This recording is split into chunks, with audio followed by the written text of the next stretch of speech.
How long could you cope without your cell phone? Would you say you love your laptop? Our relationships with technology are getting a lot of attention lately, due in part to the critically acclaimed film, Her. It's about a man in the near future who doesn't just rely on his computer's operating system, he's head over heels for it. You're dating Inois? What is that like? It's great, actually. Yeah.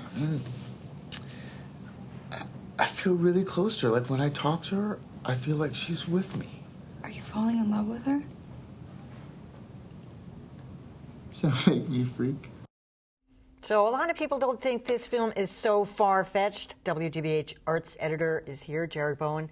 Were you convinced? Did they make this seem real, that this character could fall in love with a computer? I was. First of all, it's a really, really well-made film, and it's set in the not-too-distant future, so it seems somewhat plausible. Here you have Joaquin Phoenix playing Theodore Twombly, and he's somebody who's just come out of a broken marriage, and he needs some sort of relationship. He downloads this operating system, which, of course, what are operating systems supposed to do? But they're supposed to meet our every need interactively, and he develops this relationship with the voice of Scarlett Johansson, who's just perfect in this film, but the way it unfolds, the way this relationship comes together is completely plausible, as you see in the scene where they're lying in bed together. Oh.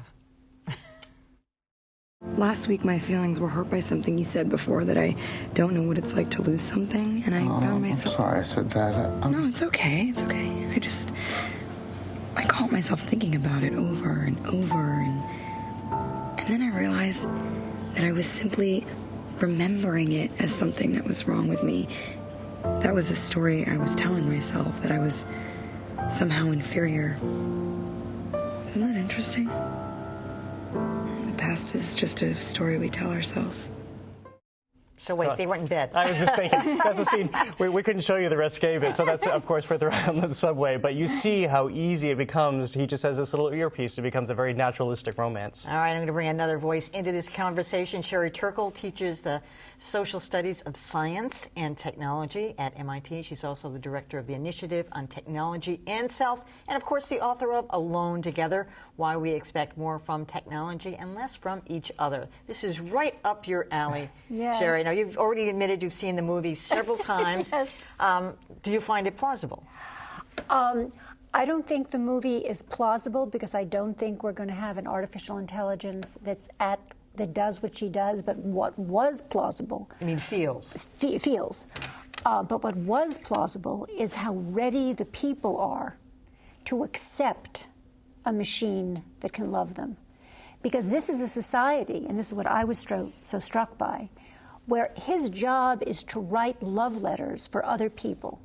In other words, we're in a society there where we simulate emotion. So if I want to write a love letter, I call his company and have him write the love letters and the letters to my children and letters to my husband for all my life. So that the simulation of feeling is already, for this society, feeling enough. So it's a very small step to have the simulation of love be love enough. But I mean, isn't it kind of classic displacement? I mean, it's like people who fall in love with their dogs. I mean, it's this, Yes. no resistance, and it's just like an easy way out. And But what's interesting about this film, and why I think this film is so brilliant and really is a kind of game changer, is that they create a character in the robot, in the operating system, that's more than that.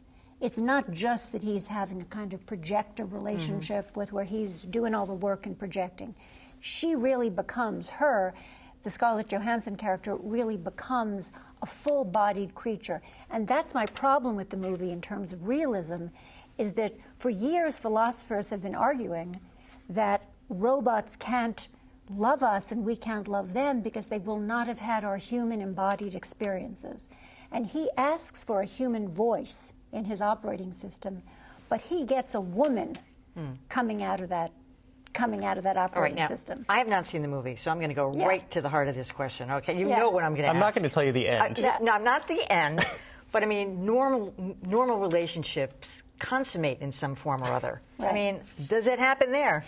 Well, blah, blah, blah, blah, blah. You know, I'm not going to give this away because it is a really somewhat fully realized romance in the best of times and the worst of times. And Spike Jonze, the writer and director, has really talked about here what he wanted to make is a movie about longing.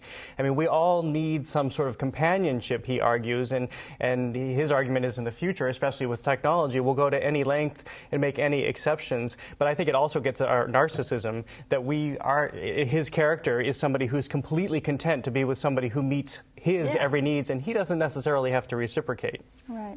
But insofar as they do have a physically embodied relationship, it's because they've created something that sort of cannot be.